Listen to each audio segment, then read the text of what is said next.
중소 벤처기업부는 소상공인까지 맡고 있어가지고 엄청나게 취급하는 업무가 많죠.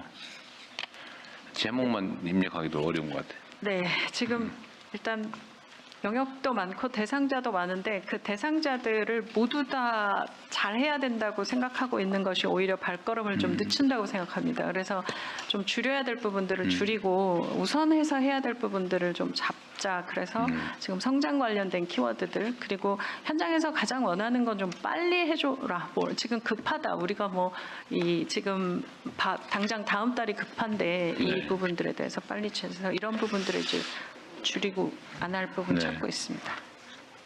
안 급한 일 30% 줄이기를 진짜 중소기업 벤처부가 해야 될 것 같아요.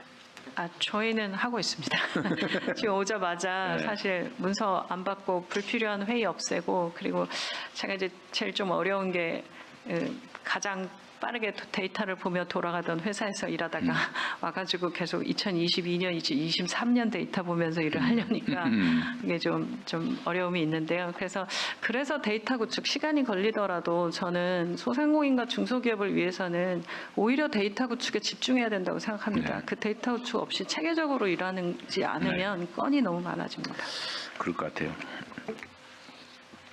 벤처 투자가 올해 4조 원대로 조금 몇 년 만에 늘었다는데 네. 그 이유는 뭘까요? 이게 전반기는 엉망이었던 것 같은데. 저는 이건 정부의 일관된 벤처 또 그리고 혁신 기술에 대한 지원을 하겠다라는 방침 때문이라고 생각합니다. 그래서 지금 현장에서 갑자기 뭐 지금 왜냐하면 지난 3년간 제가 보면서 3년간 유럽에 있다 한국에 와서 본 느낌은 왜 이렇게 혁신 벤처 쪽이 더 죽었을까? 이건 뭐냐 하면 스타트업에 대한 지원 줄고 그리고 스타트업 사업에 대한 그런 어떤 방향성이 제시되지 않고 AI에 대한 투자도 없고 이런 부분들에 대해서 보면 그러니까 이제 빠르게 성과가 날 수 있는 쪽으로 투자가 더 많이 갔었다 생각합니다. 네, 이 벤처 투자는 R&D하고도 관계가 깊죠. 네. 사실은.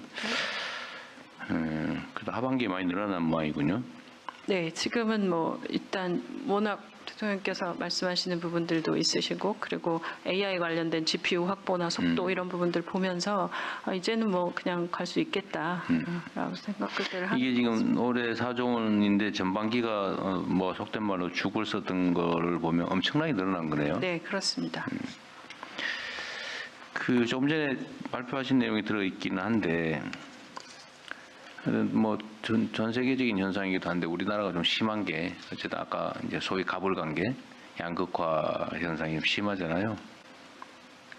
그때 다시 한 말씀을 좀 드리면 이게 이제 공정한 시장 질서, 자본주의 시스템이라고 하는 게 힘이 대등할 때 작동하는 거잖아요. 네. 근데 힘이 예를 들면 우열이 지금 명확해지면 시장이라는 이름으로 경쟁이라는 이름으로 사실은 약육강식이 이루어지고 이게 결국 비효율이나 아니면 시장 실패를 유인하잖아요. 그러니까 힘의 균형을 잡아주는 게 정말로 중요하다. 그게 바로 정부의 역할이죠. 개인은 할 수 없죠. 개인 기업들은. 그렇습니다. 그래서 우리가 좀 근본적으로 생각들을 좀 기본적으로 좀 바꿀 필요가 있는 게 예를 들면 납품 기업들 또는 뭐 대리점 또는 저희가 이 동종 업체들, 특정 기업과 거래하는 기업들, 이게 수평적인 힘의 균형이 이루어지는 경우는 괜찮은데 그게 아니라면 어쨌든 좀 집합적으로 조직하고 집단적으로 협상하고 뭐 극단적인 경우는 집단 행동을 할 수 있게 해야 이 균형이 힘의 균형이 맞을 것 같거든요.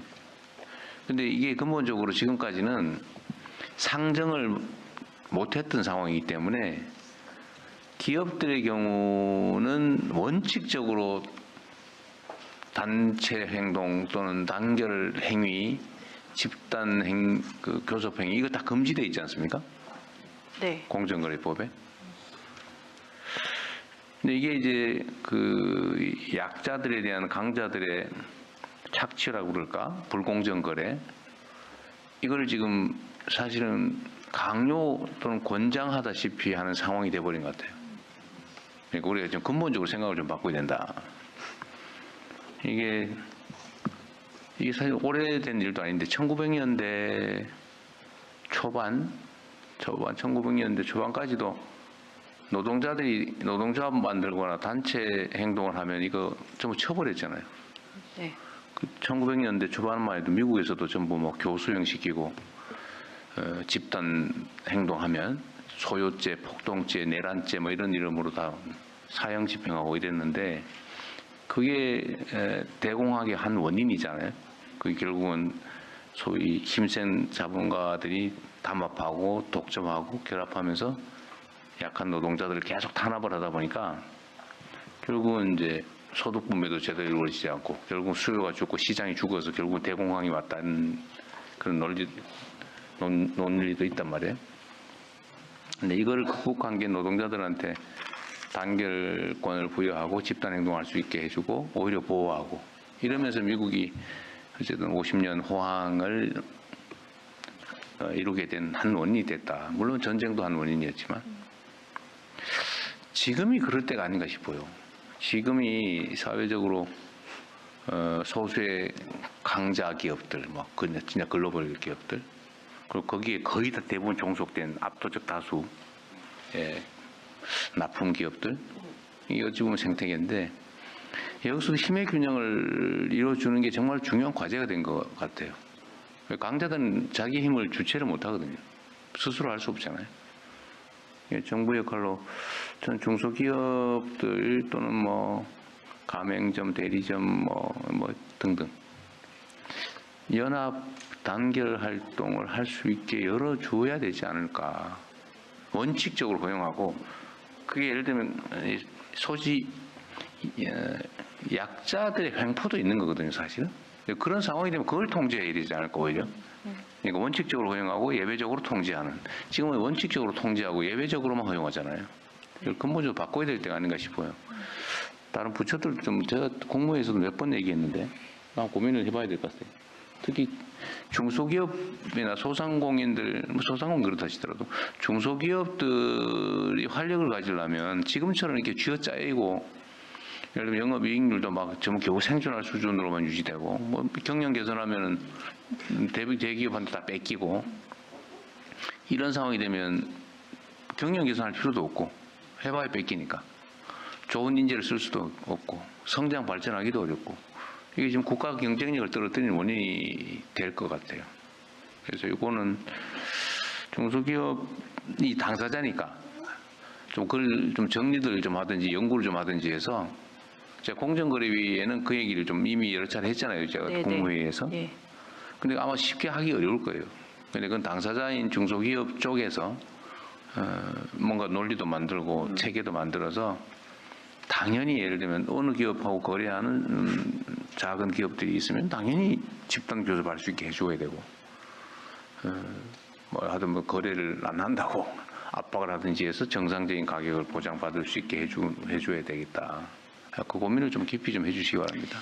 네, 그 대통령 말씀 주신 것처럼 제가 이제 짧지만 와서 중소기업 네. 정책들 보면서 이 대기업과 우리나라 중소기업은 유난히 한 기업과 한 기업의 관계 속에 그러니까요. 있다. 이게 나쁜 기업한테 딴 데 납품하지 마. 이걸 기본이라면서요. 네, 이렇게 되면 중소기업이 그러니까 지금까지 개발한 기술에 대한 가치 평가가 제대로 네. 이루어지지 않을 수밖에 없고 그 부분들이 지금까지 오랜 시간 고착되면서 좀 경쟁력 확보에 그러니까요. 어려움이 있었던 거 아닌가라는 게 제가 짧은 시간 저도 그 얘기를 꽤 여러 군데서 듣는데 제일 황당하게 그런 거죠. 예를 들면 나한테만 납품해야지 딴 기업에 납품하면 끊어버리겠다 이렇게 압박을 한다더라고요.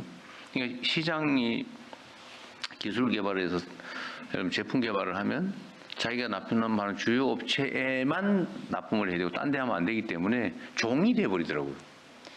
그러니까 그렇게 되면 사실 경쟁력을 가질 수가 없잖아요. 네, 저도 기업에 있었으니까 왜 기업은 그런 건지는 저는 좀 이해는 하고 또 어떤 측면에서 본다면 이제 중소기업과 대기업 간에 또 주고받은 그러니까 일방적으로 중소기업의 기술이 대기업에만 온 게 아니라 대기업이 여러 가지 노하우도 주고 자본도 주고 했던 관계들이 있을 텐데 그럼에도 불구하고 이제 네. 와서 일을 하면서는 그 부분에 대한 조정과 네. 역할은 좀 정부가 해야 된다는 생각입니다.